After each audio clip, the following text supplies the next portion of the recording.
छोटी सी पहाड़ी बस्ती जहां हर रात रंग बिरंगे सपनों से भरी होती थी, अचानक अजीब सन्नाटे में डूब गई। बच्चे सपने देखना भूल गए और बड़े लोग नींद में बेचैन हो उठे। इस विचित्र बदलाव के पीछे एक रहस्य छुपा था, लेकिन किसे पता था कि इस रहस्य को उजागर करने की जिम्मेदारी छोटी सी लड़की आरोही के हाथ में आएगी। आरोही को बादल देखने का बहुत शौक था। वह अक्सर अपनी खिड़की से आसमान में तैरते सफेद, गुलाबी और सुनहरे बादलों को निहारा करती थी। उसकी दादी ने उसे बताया था कि हर बादल में कोई न कोई सपना छुपा होता है। मगर यह बात तब सच साबित हुई जब एक रात उसे अपनी अलमारी में चमकती हुई एक जादुई जाली मिली। उस जाली के हैंडल पर सुनहरी अक्षरों में लिखा था, सपनों के बादल संग्राहक के लिए।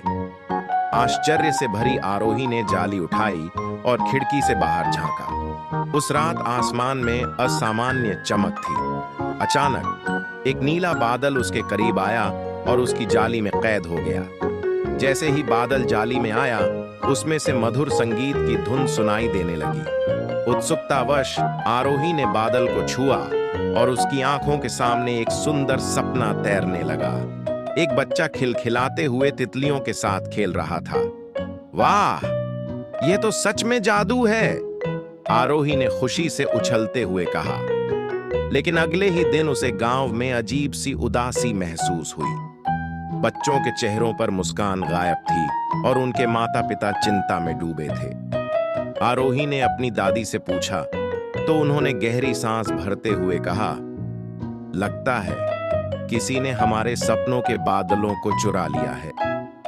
आरोही ने तुरंत फैसला किया, उसे इन चुराए गए सपनों को वापस लाना होगा। उसने अपनी जादुई जाली उठाई और पहाड़ों की ओर चल पड़ी। रास्ता कठिन था, लेकिन उसके दिल में उम्मीद की रोशनी जल रही थी। जैसे जैसे वह आगे बढ़ी, उसे हवा में फुसफुसाहट सुनाई दी, मानो बादल उससे बात कर रहे हों। एक गुलाबी बादल उसकी ओर झुककर बोला, सावधान रहना आरोही, बर्फीले पहाड़ों के उस पार एक दुष्ट जादूगर रहता है जिसने सभी सपनों के बादल कैद कर लिए हैं। आरोही ने साहस बटोरा और आगे बढ़ी। पहाड़ों के उस पार पहुंचते ही उसने देखा एक विशाल काला महल जिसकी दीवारें ठंडी धुंध से घिरी थीं। उसकी आंखों के सामने महल की खिड़कियों में छोटे छोटे बादल कैद थे जो धीरे धीरे फीके पड़ रहे थे। आरोही ने अपनी जाली कसकर पकड़ी और महल में दाखिल हो गई। अंदर अंधकार था, मगर उसकी जाली से हल्की सुनहरी रोशनी निकल रही थी। तभी गूंजती हुई हंसी सुनाई दी। दुष्ट जादूगर सामने आ खड़ा हुआ। उसकी आंखें लाल चमक रही थीं। तुम यहां क्या करने आई हो नन्ही लड़की? उसने गरजती आवाज में पूछा। मैं अपने गांव के लोगों के सपने वापस लेने आई हूं, आरोही ने साहस के साथ जवाब दिया। जादूगर ठहाका मारकर हंसा और बोला, अगर तुम्हें अपने गांव के सपने चाहिए तो तुम्हें 3 परीक्षाओं से गुजरना होगा। अगर असफल हुई तो तुम भी यहीं कैद हो जाओगी। आरोही ने सिर हिलाकर चुनौती स्वीकार कर ली। पहली परीक्षा थी सपनों के भूल भुलैया में से रास्ता ढूंढना। आरोही जैसे ही अंदर पहुंची, चारों ओर सफेद धुंध थी। हर दिशा में सपनों की झलकियां दिख रही थीं, मगर सही रास्ता पहचानना कठिन था। तभी उसे अपनी जाली में हल्की गर्माहट महसूस हुई। जैसे जैसे वह उसे आगे बढ़ाती गई, रास्ता साफ होता गया और आखिरकार वह भूल भुलैया से बाहर निकल गई। दूसरी परीक्षा थी डरावने सपनों का सामना करना।